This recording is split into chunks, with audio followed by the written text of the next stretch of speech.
This tank is insanely OP and you probably don't even realise it in World of Tanks console. So today we're going to have a look at what this is and why you should actually try out this tank and the tank above it. So let's have a look at what the IKV 65-2 is all about. This is the tier 6 rat looking tank. It's kind of a bit of a weasel, to be honest with you. But this tank has a pretty decent 9cm and it has 240 alpha damage, which for a tier 6 is very good. You see it on things something like a Hellcat, for example. They have the similar sort of gun, but this one has 240 alpha, 180 pen on its standard rounds, which is very good for a tier 6, and 230mm of penetration on its premium rounds, making this absolutely ridiculous for playing up in those top tier games. And the best thing about it is that it's not even heat rounds as your premium rounds, so they're very good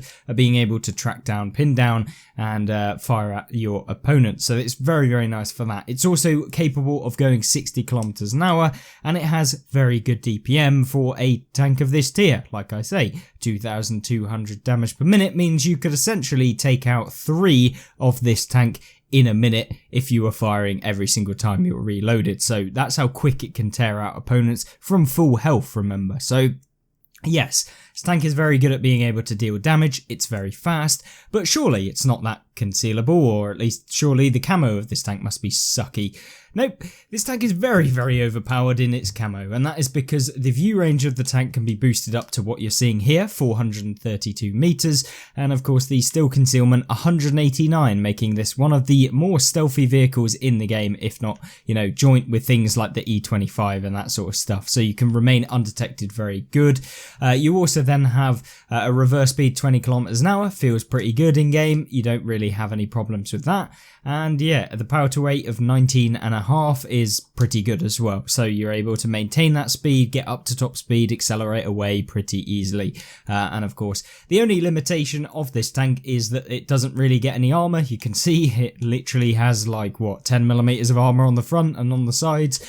So yeah, you get penned by everything. But that's where you can use the hidden tactics, make sure that you're not getting spotted to deal that damage from afar, and then you never have to take any shells. So it's what this tank is all about. And of course, yeah, it's just unbelievably good. It doesn't get a turret either, so I guess that's a weak point of this vehicle. So yeah, I mean, you could get tracked, but at the end of the day, you want to be remaining hidden to make this tank work 100%, which is basically like all of the other Swedish tank destroyers, things like the IKV 90 Type B, and the, of course, as you get higher up the line, the STRV line. But let's get into the gameplay now, because I want to show you exactly why I love this tank and why it was in the kind of best tanks that I play video that we've done recently. So our first game starts off with Vineyards, and Vineyards being a very good map for a tank like this, because there's plenty of places you can stay hidden and make sure that you don't get spotted throughout, and we're going to hopefully use that to our advantage in this game and come away with a pretty decent result. It is not a top tier game, so we're playing up against tier 7s, so it's kind of that middle ground between being in the worst matchup and the best matchup, but either way we can still make this tank work. And like I said, the penetration really doesn't matter to do with what tier you're coming up against, and in fact I would probably like playing in tier 8 games, provided we didn't get a city map, to play this tank, because you have that much more of a hit point pool to farm up during the game. So what you see me doing here, just pushing down a few bushes, making sure we got a bit of cover. Hopefully we can remain undetected, and hopefully we're able to get a bit of damage at the beginning on the people crossing. Now, first thing I notice is, I aimed badly in that one, so now I know that the lead is quite a long time with the standard rounds. We aim just a bit in front, and maybe we can hit a shell on the side of the turret of the captured KV-1, and we do, easy as you like. So we start off pretty well, a little 400, and now you can see the pure power of having that 9cm or 90mm, whichever way you want to call it, and it's pretty disgusting. And you're seeing here just how quickly you can reload and how quickly you can deal damage, and there you go, 2 kills already, 873 damage with no real assistance so far. But you can see how small the inner kind of dashed circle is. That is your, like, the range at which you're going to get spotted by opponents with maximum view range, I want to say. So essentially we can remain hidden quite easily when we're stationary. So you want to be stationary as much as possible. Obviously when you fire, it does cause you to bloom out, so you can get spotted when you do fire, but because of the incredible camo, even when we're firing we can often not get spotted, and if you're using the perks to that is muffled shot, then you can actually reduce that penalty. And also if you've got things like silent driving, the effect of moving on getting spotted is also really good. So it's the setup that I would use. So far we've done nearly 2k damage, to be honest. Just need one more pen and we'll reach it. And we've also got a little bit of assistance as well. Seeing here the enemy leopard, the tier 5, not the tier 10, is of course trying to push, and it's not looking all too good for him. I'm a bit concerned that we are constantly detected or targeted, so we could get taken out here. It's kind of that thing where you just hope that a KV2 isn't somewhere lurking in the background. But with the amount of damage that we've done and the view range of this tank, it's quite easy that we can push at this point. Oh dear, we find ourselves a KV1S who is out in the open, and didn't end up too well for him. Now because we know that there's a rock here, I know that we can actually hit among this corner, and the KV1 is going to try and feed us some more damage in this game. Can we get the final hit on him? Yes we can, easy as you like. Lovely to see how much damage you can get. And when you're on vineyards, you can use this really easy push towards the late game when your team actually start pushing towards their cap circle. So if they've won the northern side of the map, as in your team, you can do this sort of push. You have to be careful of the castle because there can be people over there. Of course we fire on the move and somehow hit the artillery. It's always nice when the RNG goes your way against the artillery pieces. Planned another one in him, and there you go, 3,000 damage so far. Can we get some more? Fire on the move, getting lucky once again. Obviously if you stay stationary you can get more damage consistently throughout the game, but because the game is coming to a close and we want to make sure we're far enough ahead that we can get that damage, we're going to actually go for the shot. Now I go for a speculative shot there, probably should have actually aimed, but we're going for the inner track of this artillery, and there you go. Now we go for the HE rounds to increase the damage that we're dealing. How much damage can we deal? 342 to be precise, so very nice indeed. He then gets taken out by the M12, which means we can only get a maximum of a Radley Walters within this game if we kill the next two tanks, which is potentially possible. And given that we've done nearly 3,800 damage and 1,000 assists, I'm pretty happy with how it's going now. So maybe we'll be able to finish off this British Bulldog. So rather than sit and wait, we actually decide that it's time to use that mobility to push. Maybe I can get there before everyone else. Looks like there's the only tankers that is actually really close to him is the light tank, so it's absolutely fine. And we're going to push over here. Light tank gets a free shot, and of course the campers that are still in base are still around here. Can we get this guy? Can we get him before he gets taken out? Yes we can. There we go, 7 enemies taken out.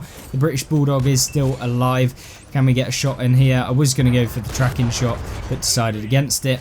Maybe I should have held off from trying to deal the damage to guarantee that we get some the actual kill on this guy, but at this point maybe we can get him. Can we get him? And then we low roll because I was using HE and we didn't pen the backside. Yay, brilliant idea there, Eclipse. You definitely should have fired a standard round and would have got the Radley Walters, but still 4,461 damage in a tier 6 with 7 kills and 2,600 base experience puts it up there with one of the best games I've had in a long time, at least in terms of experience. Maybe not difficulty, but yeah, very good indeed. And that's what this tank can offer. That combined damage total and also the camo is very good. So let's jump into the next one where we'll see a little bit more about this tank, and hopefully you'll learn a thing or two as well.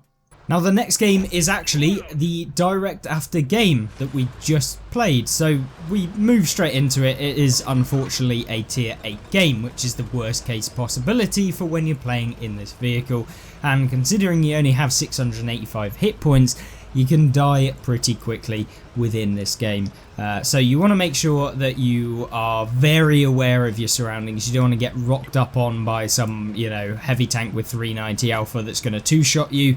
You want to avoid getting racked up on by some autoloader. Things like the Lycan, the tier 7 light tank, can be a bit of a problem since it can clip you out for full health. So there is a bit of a problem when it comes to that, which is why you need to put yourself in a position where if anyone YOLOs you, you're going to get team support and the person's going to get taken out, rather than, you know, going on a flank on your own.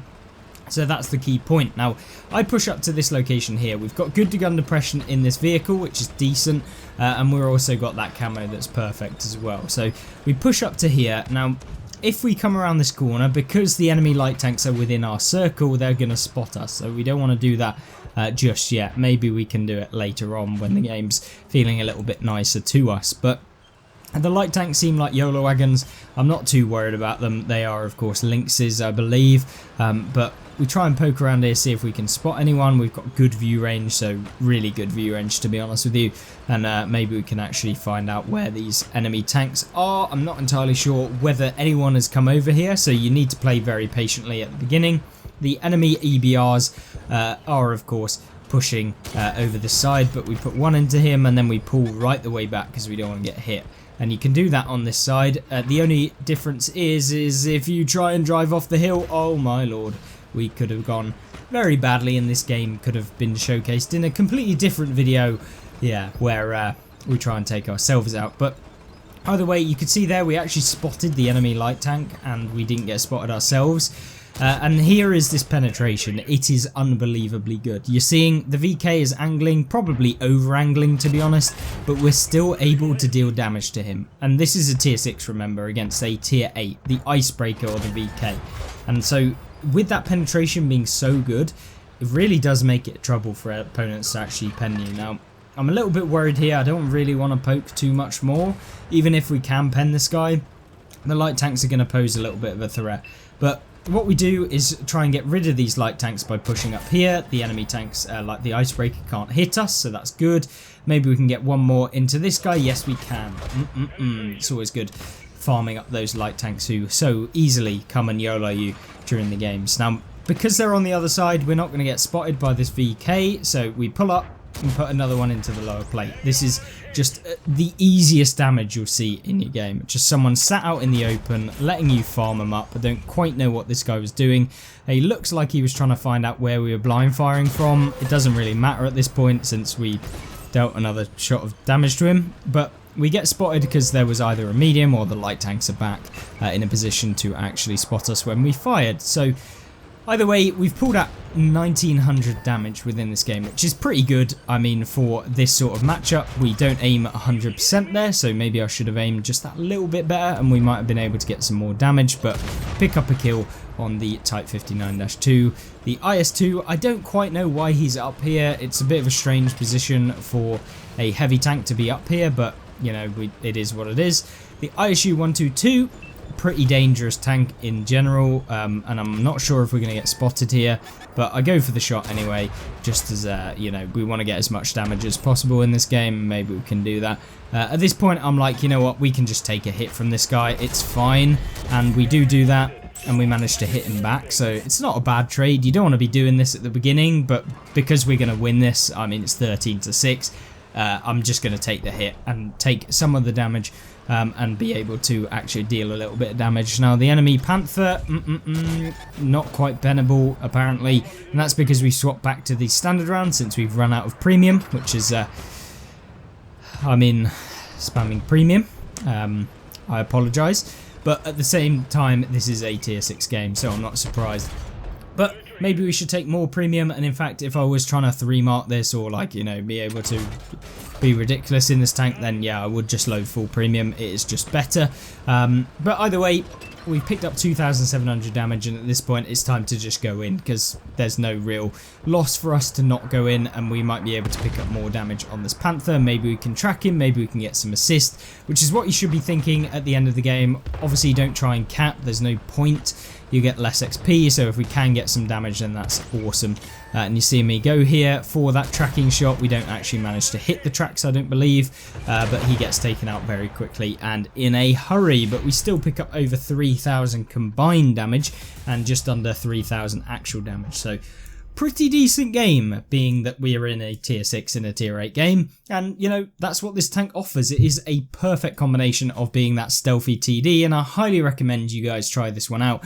We did manage to get the tier 7 directly after this game and from the last game, and yeah, very interested to see what you think of this Swedish tank, and of course Swedish tanks in general. I'm interested to see what you think of them all. But other than that, I hope you have a fantastic rest of the day. Make sure to watch some more gameplay if you're interested and you like this one on the gameplay and tank reviews plays above. And of course you can see how to get better reward as tanks if you're interested on some videos on that. But other than that, I'll see you in the next one. Goodbye.